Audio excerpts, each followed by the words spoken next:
എടുത്ത് ഇതാ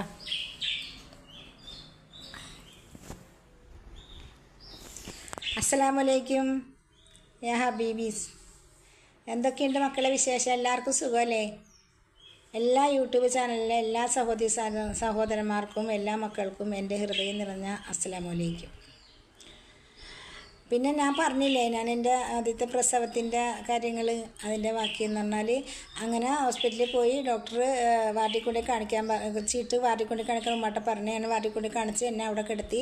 അങ്ങനെ അവർ ഇങ്ങനെ ഉടനെ തന്നെ രണ്ട് സിസ്റ്റർമാർ അതിൻ്റെ ഉള്ളിലൊക്കെ എന്നെ കയറ്റി കിടത്തി. അങ്ങനെ ഞങ്ങൾ ഡ്രസ്സും കാര്യങ്ങളും മറ്റൊന്നും കൊണ്ടുപോയില്ല, സാരി കൊടുത്തന്നെ പോയത്. വേഗം അവിടെ പ്രസവ വാർഡിൽ അപ്പോൾ സിസ്റ്റർ പറഞ്ഞ് ഇങ്ങനെ പറഞ്ഞത് ഞാൻ പറഞ്ഞു, പ്രസവിക്കാൻ വന്നേക്കണ കുട്ടി ഷഡ്ഡിട്ടുണ്ടാകും എന്നൊക്കെ ചോദിച്ചു. അപ്പോഴാണ് ഞാൻ പറഞ്ഞത്, ഞാൻ പ്രസവിക്കാൻ വന്നേക്കണതല്ല സിസ്റ്റർ, ഞാൻ പ്രസവിക്കാൻ വന്നേക്കണമല്ലാന്ന്. ഈ കുട്ടിക്കൊന്നും അറിയില്ല എന്ന് അവരും പറയണേ, കുട്ടിക്കൊന്നും അറിഞ്ഞൂടാ. അങ്ങനെ അപ്പം അവിടെ നിന്നൊരു ലുങ്കി മേടിച്ചുകൊണ്ട് വന്നിട്ട് എൻ്റെ ഭർത്താവിൻ്റെ ഉമ്മാനോട് സിസ്റ്ററായിട്ട് പറഞ്ഞു. അങ്ങനെ അവിടെ നിന്ന് പ്രസവിച്ചെന്ന ഒരു ലുങ്കി ആരുടെ മേടിച്ചുകൊണ്ട് വന്ന് അത് ഞാൻ ഉടുത്ത് എന്നെ അവരോട് എടുത്തി. അപ്പം തന്നെ അവർ ഇങ്ങനെ കുത്തി പരിശോധിപ്പിച്ചപ്പോൾ തന്നെ അവർ ഇങ്ങനെ എടുക്കുന്ന പാത്രം, ഒരു സിസ്റ്റർ ഒരു പാത്രം കൊണ്ട് വന്ന് അപ്പോൾ തന്നെ അവർ കൈയിട്ട് ഇങ്ങനെ കുട്ടിയെ ഇങ്ങനെ എടുത്തു. അപ്പോൾ തന്നെ കുട്ടിയെ എടുത്തപ്പോൾ തന്നെ എനിക്കറിയില്ല, ഒരു എന്നങ്ങനെ ഇങ്ങനെ കാണിക്കുന്നുണ്ട്.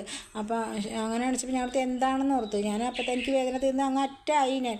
അപ്പോൾ പിന്നെ എനിക്ക് മുഴുവൻ ആരോഗ്യമൊക്കെ പോയി എൻ്റെ. അങ്ങനെ ഇങ്ങനെ നിൽക്കുകയാണ്. അങ്ങനെ ഇവർ കൈയിട്ട് ഇങ്ങനെ കുട്ടീനെ എടുത്തോടുകൂടി എൻ്റെ വേദന പോയി സത്യം.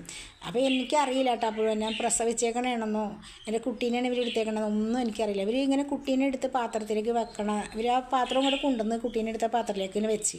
അതോടെ എൻ്റെ പ്രസവവേദന പോയി, എൻ്റെ വേദന മാറി. പ്രസവിച്ചതിന് വേദന മാറുമല്ലോ. എൻ്റെ കുട്ടീനെ എടുത്ത് വെച്ചാൽ അതൊന്നും എനിക്കറിയില്ല, കുട്ടീനെ എടുത്തേക്കണമെന്നോ എന്താണെന്നോ ഒന്നും എനിക്കറിയില്ല. എന്നെ പ്രസവിക്കാൻ പോകണമെന്നൊന്നും ഇവർ എന്നോട് പറഞ്ഞില്ല. എനിക്ക് അതിനെപ്പറ്റി ഒന്നും യാതൊരു വിധ അറിവുമില്ല. എന്നെ പ്രസവിക്കുന്നത് 10ാം മാസത്തിലാണ്, 10ാം മാസത്തിലേ പ്രസവിക്കുള്ളൂ എന്നുള്ള ചിന്തയും വിശ്വാസം മാത്രമേ എനിക്കുള്ളൂ. ഇപ്പോൾ 9 മാസം കഴിയണം പ്രസവിക്കണമെങ്കിൽ, ഒരു കുട്ടിയുടെ വളർച്ച എത്തണമെങ്കിൽ അത്ര ഓണലേക്ക് കാരണന്മാർ പറയണ കേട്ട അറിവ്, കല്യാണം കഴിഞ്ഞിട്ട് ആളുകൾ കേട്ട അറിവാണ് എൻ്റെ അമ്മയമ്മയൊക്കെ പറയണത്, എൻ്റെ എല്ലാവരും. അല്ലാതെ എൻ്റെ വീട്ടിലൊരു ആങ്ങളെ കല്യാണം കഴിച്ച് കൊണ്ടുവന്നൊരു ചേട്ടത്തി അങ്ങനെ ആരും ഒന്നും കെട്ടിച്ചിട്ടുമില്ല, നമ്മൾ കണ്ടിട്ടുമില്ല. എൻ്റെ വീട്ടിൽ ആദ്യമായിട്ട് കല്യാണം നടക്കുന്നത് എൻ്റെയാണ്. അതുകൊണ്ട് എനിക്ക് യാതൊരു അറിവും എനിക്കില്ല, അത് കേട്ടിട്ടുമില്ല കണ്ടിട്ടുമില്ല. ചെറുപ്പത്തിൽ തന്നെ എൻ്റെ കല്യാണം കഴിയുകയും ചെയ്തു. അപ്പോൾ അതിനെ തുടർന്ന് ഇതിനെക്കുറിച്ചൊരു അറിവ് നമുക്കില്ല.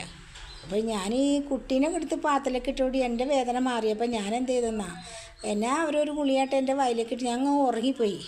അതിൻ്റെ ഇടയിൽ ഇവിടെ പ്രസവിച്ച് കുട്ടീനെ അപ്പം തന്നെ ആ കുട്ടീനെ കൈമാറി എൻ്റെ വീട്ടുകാർക്ക് കൊടുത്ത് കൂട്ടുകാരൊക്കെ കൂടി വന്ന് നിൽക്കണ്ട. അന്ന് ഫോണും സൗകര്യങ്ങളൊന്നും ഇല്ലാത്ത ഒരു കാലഘട്ടമാണ് 88 കാലഘട്ടം. എന്ന് പറയുമ്പോൾ ഫോണില്ല, ലാങ് ഫോൺ പോലും അപൂർവ വീടുകളിൽ വലിയ വലിയ മലയാളിമാരുടെ വീട്ടിലൊക്കെ ലാങ് ഫോണൊക്കെ ഉണ്ടാവും.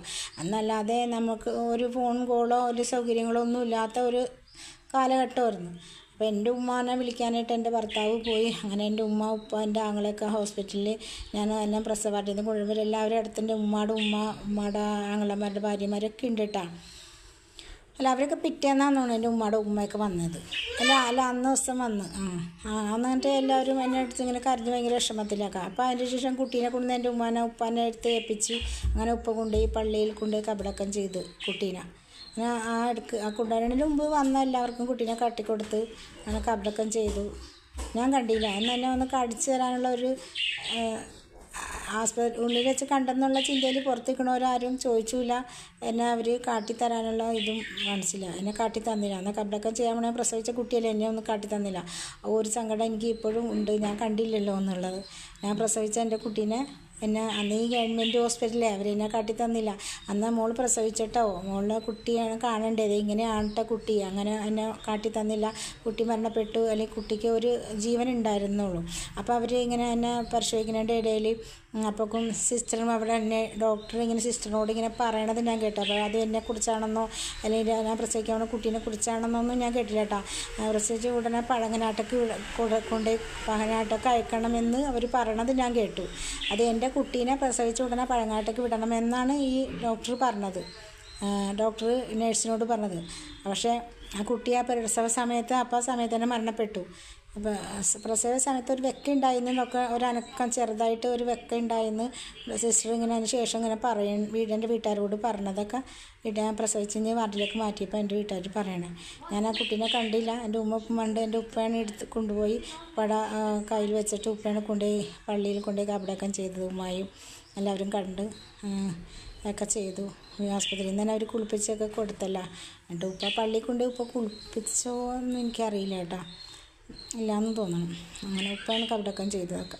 ഇൻഷാല്ലാ ആ ഒരു പൂച്ചനെ കണ്ടില്ലല്ലോ എന്നുള്ള ദുഃഖം, വലിയൊരു ദുഃഖം എൻ്റെ മനസ്സിലുണ്ട്. എൻ്റെ പ്രസവിച്ച ആദ്യത്തെ പൊന്നു മോനായാലും മോളായാലും എന്ത് കുട്ടിയാണെന്നുള്ളത് തിരിച്ചറിഞ്ഞില്ല എന്നാണ് എല്ലാവരും പറഞ്ഞത്. 2 കാലും കൂടി ഒറ്റ ഇതായിട്ട് ഈ ജോയിൻറ്റ് ഒന്നായിട്ടിരിക്കുകയായിരുന്നു. അവിടെ എന്താണ് കുട്ടി എന്നുള്ളത് വ്യക്തമല്ല എന്ന് പറഞ്ഞ്, എന്ത് കുട്ടിയാണെന്നുള്ളത് അങ്ങനെ ഇരിക്കുകയായിരുന്നു. 2 കാലും കൂടി കൂട്ടിച്ചേർന്നിട്ട് 2 മുട്ട ഒന്നായിട്ടിരിക്കുകയായിരുന്നു. അങ്ങനെ അതെന്താണെന്നറിയില്ല.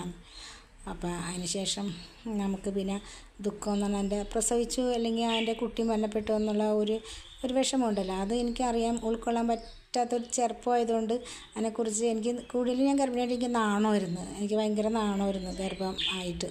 പിന്നെ പ്രസവിച്ച് കഴിഞ്ഞപ്പോൾ പ്രസവവേദന അമ്മാതിരി വേദന സഹിച്ച് ഡോക്ടറുടെ വീട്ടിൽ കൊണ്ടുപോയി. ഡോക്ടർ പരിശോധിച്ചിട്ട് അമ്മായിമ്മയുടെ കയ്യിൽ ഭർത്താവിൻ്റെ ഉമ്മയുടെ കയ്യിൽ ചീട്ട് കൊടുത്ത്, ഭർത്താവിൻ്റെ ഉമ്മ ചീട്ട് ബ്ലൗസിൻ്റെ ഉള്ളിൽ വെച്ചിട്ട് ഹോസ്പിറ്റലിലേക്ക് പോയി. അവിടെ ചെന്നിട്ട് ഡോക്ടറിൻ്റെ അവിടെയാണ് ഇത് കാട്ടിക്കൊടുക്കുന്ന അറിയില്ലാതെ പ്രസവാടി കൊണ്ടുപോയിട്ട് എന്നെ കിടത്തി.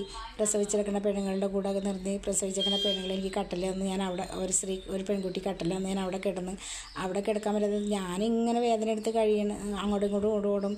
ഉമ്മ അതിൻ്റെ ഇടയിൽ ചായ കുടിക്കൽ, പുട്ടിന്നില് കടലിന്നില് അമ്മയമ്മക്ക് വെള്ളം കുടിക്കാൻ പറ്റുമോ? ഭർത്താവ് പോയി ചായയും കടിക്കും കുടിച്ച്, ഭർത്താവ് ഉമ്മാക്കും ചായയും കടിയും കുടിച്ചു. പക്ഷെ അവർക്ക് അറിയില്ലായിരിക്കും പ്രസവവേദനയാണെന്ന്. എനിക്ക് സ്വപ്നത്തിൽ പോലും നമ്മൾ വിചാരിച്ചിട്ടില്ല കേട്ടോ. എൻ്റേത് ഞാൻ ചിന്തിക്കണത് എനിക്ക് എന്ത് വയറുവേദനയാണ് റബ്ബേ, ഇത് എന്താണ് വയറുവേദന, ഇത് ഇങ്ങനത്തെ വയറുവേദന എന്താണ്, എനിക്ക് എൻ്റെ ഉപ്പാനെ കാണണം എൻ്റെ ഉപ്പാനെ കാണണം അങ്ങനെയൊക്കെയുള്ള ചിന്തയാണ്. എന്താണ് എനിക്ക് സംഭവിക്കാൻ പോകണമെന്നൊക്കെയുള്ള ചിന്ത, ഇത് എന്ത് വേദനയാണെന്നുള്ള ചിന്തയാണ്. ഇത് പ്രസവവേദനയാണെന്നുള്ളത് ഒരിക്കലും അറിയില്ല. അതാണ് പ്രസവവേദന എന്നോ അത് പ്രസവിക്കുമെന്നോ, കാരണം പ്രസവിക്കാൻ ഇനിയും ടൈം ഉണ്ടല്ലോ. അതാണ് ഞാൻ ഡോക്ടറോടും പറഞ്ഞത്, സിസ്റ്ററോടും അതിൻ്റെ ഉള്ളിൽ കയറിയിട്ട് പറഞ്ഞു ഞാൻ പ്രസവിക്കാൻ വന്നതല്ല, ഞാൻ 7 മാസമായിട്ടുള്ളൂ, എനിക്ക് 7 മാസമായിട്ടുള്ളൂ സിസ്റ്ററെ, എനിക്ക് 7 മാസമായിട്ടുള്ളൂ, ഞാൻ പ്രസവിക്കാൻ വന്നതല്ല. അപ്പോൾ അങ്ങനെ അതിനെ പ്രസവിച്ചു എന്ന് പറയുകയാണ്. പ്രസവിച്ച് കുട്ടി മരണപ്പെട്ടു. കുട്ടിയെ കബടക്കം ചെയ്തു. അതിനുശേഷം ഹോസ്പിറ്റലിൽ 4 ദിവസം ഹോസ്പിറ്റലിൽ കിടന്നു. 5ൻ്റെ അന്ന് ഹോസ്പിറ്റലിൽ നിന്ന് പോയി. പിന്നെ ശേഷം 1 വർഷം ആയപ്പോൾ, ഒരു 6 മാസം ആയപ്പോൾ പിറ്റേ വർഷം, അതായത് ഈ വർഷം ഞാൻ പ്രസവിച്ചെങ്കിൽ പിറ്റേ വർഷം ഒരു വർഷം 2 മാസം ആയപ്പോൾ വേറെ അടുത്ത കുട്ടിയെ പ്രസവിച്ചു. 2 മാസം കഴിഞ്ഞപ്പോൾ ഗർഭിണി പിന്നെ പ്രസവിച്ചു. അത്രേ ഉള്ളൂ എൻ്റെ കഥ. അത് ഹോസ്പിറ്റലിലേക്ക് പോകണമാക്കിയാണ് എന്നെ കൊണ്ടുപോകണമാക്കി, ഡോക്ടറെ കാണിച്ച് കൊണ്ടുപോകണമാക്കി ഓട്ടോറിക്ഷ തന്നെ കംപ്ലൈൻ്റ് ആയി. എന്നിട്ട് ഓട്ടോറിക്ഷ സ്റ്റാർട്ടാവണില്ല. എന്നിട്ട് പിന്നെ അവിടെ നിന്ന് നടന്ന് ഹോസ്പിറ്റലിൽ വരെ പോയി. അത്രയൊക്കെ മുടക്കുകളായിരുന്നു. ശരി മക്കളെ, അസ്സലാമു അലൈക്കും. ഇത്രേ ഉള്ളൂ. എൻ്റെ വീഡിയോക്ക് നിങ്ങൾ എനിക്ക് വേണ്ടി ഒന്ന് ഷെയർ ചെയ്യണം, ലൈക്ക് ചെയ്യണം, സബ്സ്ക്രൈബ് ചെയ്യണം, എനിക്ക് സപ്പോർട്ട് ചെയ്യണം കേട്ടോ. ഞാൻ എൻ്റെ വീഡിയോ നിങ്ങൾക്ക് ഇഷ്ടമായാലും ഇഷ്ടമല്ലെങ്കിലും നിങ്ങൾ എനിക്കൊന്ന് സപ്പോർട്ട് ചെയ്യണേ. കാരണം വെച്ചാൽ ഞാൻ ഇവിടെ വീഡിയോയുടെ മുമ്പിൽ വന്നേക്കുന്നത് എനിക്കും വലിയ അത്യാവശ്യങ്ങൾ തന്നെ ഉണ്ടായിട്ടാണ് ഞാൻ വന്നേക്കുന്നത് മക്കളെ. ഞാൻ എല്ലാവരും വീഡിയോ കാണുമ്പോൾ എനിക്ക് ഇഷ്ടപ്പെടാത്ത ഒരു വീഡിയോ ഉണ്ടായിട്ടില്ല. എല്ലാവരുടെയും വീഡിയോ എനിക്ക് ഇഷ്ടമാണ്. എല്ലാവരുടെയും ഞാൻ ഏത് വീഡിയോ കണ്ടാലും എനിക്കത് ഇഷ്ടമാണ്. ഇഷ്ടപ്പെടണമല്ലോ നമ്മൾ, ഓരോരുത്തരും ഇടുന്നത് ഓരോരോ ഉദ്ദേശങ്ങളും ആഗ്രഹങ്ങളും കൊണ്ടല്ലേ. അപ്പോൾ എല്ലാം ഇഷ്ടമാണ്. അള്ളാഹു അവരെ പോലെയും എനിക്ക് ഇടാൻ കഴിയട്ടെ. അവർക്ക് വേണ്ടി ഞാൻ ലൈക്ക് ചെയ്യാറുണ്ട്, ഞാൻ സബ്സ്ക്രൈബ് ചെയ്യാറുണ്ട്. അതുപോലെ നിങ്ങൾ എനിക്ക് സപ്പോർട്ട് ചെയ്യണം കേട്ടോ. ഷെയർ ചെയ്യണം, സബ്സ്ക്രൈബ് ചെയ്യണം, ലൈക്ക് ചെയ്യണേ. ശരി എന്നാൽ അസ്സലാമു അലൈക്കും. അള്ളാഹു എല്ലാവരും ബർക്കത്ത് നൽകി, എല്ലാവർക്കും എല്ലാ റഹ്മത്തും ബർക്കത്ത് നൽകി അള്ളാഹു അനുഗ്രഹിക്കട്ടെ. ആമീൻ യാ റബ്ബൽ ആലമീൻ. ഞാൻ നിർത്തട്ടെ.